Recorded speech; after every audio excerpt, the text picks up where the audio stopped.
Au nom du Père, et du Fils, et du Saint-Esprit. Amen. Mon Seigneur et mon Dieu, je crois de tout mon cœur que tu es ici, que tu me vois, que tu m'entends. Je t'adore à genoux devant toi. Je te demande le pardon de mes péchés et ton aide pour faire de mon mieux ce moment de prière. Marie, ma Mère du ciel, Saint Joseph et mon ange gardien, intercédez pour moi. Dans ces lettres de Montmoulin, l'écrivain Alphonse Daudet raconte plusieurs petites nouvelles pleines de poésie, dont le secret de Maître Cornille. Maître Cornille, qui était-ce? C'était un meunier qui travaillait avec un moulin à vent. L'invention, pour son malheur, du moulin à vapeur le ruine, car tous les clients désormais vont moudre leurs grains auprès de ces nouvelles machines, et donc Maître Cornille n'a plus, pour ainsi dire, du travail. Il décide, par manque de simplicité, de vivre des apparences et de donner l'air de continuer toujours à travailler et d'avoir des clients.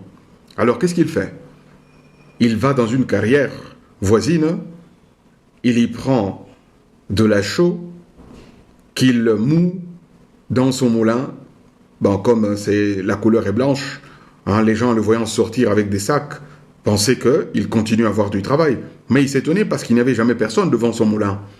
Le moulin était toujours vide. Et il travaillait, chose curieuse, à porte fermée. Quand on lui demandait ce qu'il faisait, il répondait « Je travaille pour l'exportation ». Et finalement, le pot aux roses, le mauvais secret, est révélé par sa fille et son fiancé, le fiancé qui voulant demander la main de sa fille, le Maître Cornille ne veut pas sortir son moulin, il veut rien savoir, mais un jour, ils viennent en son absence et ils découvrent le secret. Maître Cornille broyait non pas du noir, mais il broyait de la chaux. Ainsi, ils vont dire au village, et le village se mobilise pour lui donner du grain à moudre de manière qu'il ne manque plus jamais du travail. Son activité, l'activité de Maître Cornille, triste, était due au fait de manquer de simplicité. Il aurait pu facilement s'approcher des autres dans le village et leur dire son désarroi, et le fait qu'ils n'avaient plus du tout de possibilité de vivre. Ils allaient réagir de la même manière.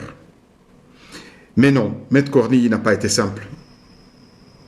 Seigneur, dans bien de cas, par manque de simplicité dans nos rapports avec toi, ne mériterions-nous pas ce même reproche? Pardon, Seigneur, pour toutes les fois que j'ai manqué de simplicité, comme dans l'évangile de ce jour, où ce sont justement les apôtres, c'est-à-dire les premiers disciples eux-mêmes, qui sont victimes de ce défaut. En ce temps-là, comme tout le monde était dans l'admiration devant tout ce qu'il faisait, Jésus dit à ses disciples, « Ouvrez bien vos oreilles à ce que je vous dis maintenant. Le Fils de l'homme va être livré aux mains des hommes. » Mais les disciples ne comprenaient pas cette parole. Elle leur était voilée, si bien qu'ils n'en percevaient pas le sens. Ils avaient peur de l'interroger sur cette parole. Arrêtons-nous sur l'attitude des disciples quand Jésus leur révèle qu'il doit souffrir, il doit être livré entre les mains des païens. Pourquoi donc les disciples avaient peur de l'interroger? Eux qui étaient familiers pourtant. Peut-être à cause de quelques réprimandes passées en pareille circonstance. Peut-être aussi pour faire comme s'ils comprenaient, comme s'ils étaient futés, et ne pas laisser entrevoir leur ignorance, alors que ça fait un certain temps qu'ils sont côte à côte au Seigneur, avec le Seigneur. Dans tous les cas, nous nous trouvons là devant un manque de simplicité de leur part. Oui, c'est vrai, ces premiers disciples sont héroïques, deviendront héroïques, mais leur cheminement n'a pas été subite. Ils y sont allés petit à petit. Seigneur, curieusement, cet épisode de ta vie avec tes disciples m'encourage, me donne beaucoup de courage dans ma vie chrétienne. Je me rends compte, en fait, que précisément, je me rends compte aussi que ceux qui te suivaient n'étaient pas parfaits. Oui, ils avaient aussi quelques défauts. Et c'est cela qui m'encourage, parce que moi aussi j'en ai. Tout comme n'importe qui est sincère avec lui-même, en s'examinant un peu, remarque qu'il a aussi quelques défauts. Cette situation de découvrir que les disciples également manquaient de simplicité avec le Seigneur avive en moi, curieusement, avive en moi l'espérance de parvenir, comme ces premiers disciples eux-mêmes, à grandir peu à peu spirituellement.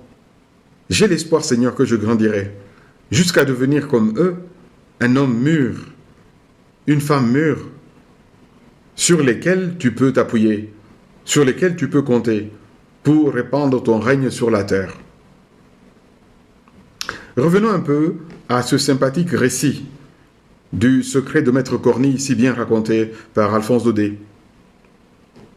Ce meunier croyait faussement que s'il révélait au voisinage son embarras face à cette nouvelle concurrence, ces nouveaux moulins plus performants, qu'il appelait, qui fonctionnaient avec le souffle du diable, disait-il, tandis que les moulins en vent, disait-il, fonctionnaient avec le souffle de Dieu. Bon, voilà comment il voyait son activité. Eh bien, oui, il croyait faussement qu'en révélant au voisinage son embarras, qu'il allait se trouver en but à des moqueries ou à l'incompréhension, ou qu'on l'enverrait promener, que sais-je. De toute façon, ce sont des pensées noires que lui-même fabriquait en lui-même. Donc, en dernière analyse, son manque de naturel de Maître Cornille, naturel de simplicité par rapport à ses voisins, venait d'un jugement téméraire ou de plusieurs jugements téméraires et certainement erronés. Ô Seigneur, aide-moi à être simple comme un enfant, à savoir repousser la complication intérieure. Oui, de temps à autre, nous nous compliquons parfois intérieurement. Et cela, par exemple, pour un adolescent, provoque des heurts et des chocs avec les parents ou avec les frères ou les sœurs, avec les amis, les collègues en classe. Donne-nous, Seigneur, d'être simple, de savoir repousser la complication intérieure et les jugements téméraires contre les autres. Au contraire, Seigneur, fais qu'en faisant taire mon jugement propre, en cultivant la simplicité intérieure, je m'ouvre aux autres et je découvrirai peut-être que la réalité est très très loin de mon imagination débridée. La piété, dit la Sainte Écriture, est utile à tout. C'est-à-dire que toute circonstance absolument, peut être pour nous une occasion profitable dans notre vie chrétienne. C'est-à-dire toute occasion, si nous sommes pieux, si nous savons prier filialement, nous saurons retrouver l'équilibre dans n'importe quelle situation. Voici ce qu'en dit un auteur spirituel à propos justement de la simplicité et du naturel. C'est un chemin du Christ qu'on peut retrouver, c'est sur le chemin du Christ qu'on peut retrouver le naturel. C'est dans la communion, la contemplation du Christ, que le nerveux peut retrouver une âme d'enfant, toute simple, alors qu'elle était devenue si compliquée. C'est toujours dans la contemplation du Christ qu'il échappe au cercle vicieux de la peur et de la rancune. C'est toujours dans la contemplation du Christ que le nerveux ose se montrer aux autres tel qu'il est, sans cacher ses faiblesses, sans revendiquer la compassion. C'est toujours dans la contemplation du Christ qu'il peut accepter sa vie difficile, sa sensibilité et l'incompréhension des autres.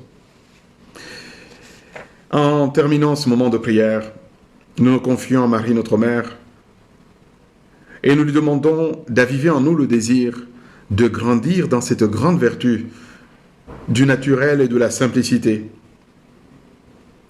Donne-nous, ô Notre-Dame, de savoir essayer et réessayer d'être simple et naturel dans nos rapports avec Dieu. Ainsi, nous serons simples et naturels dans nos rapports avec les autres. Je te remercie, mon Dieu, des bonnes résolutions, des beaux désirs et des lumières que tu as semées dans mon cœur pendant ce moment de prière. Je te demande de m'aider à les faire fructifier. Marie, ma Mère du ciel, Saint Joseph et mon ange gardien, accompagnez-moi toujours en chemin.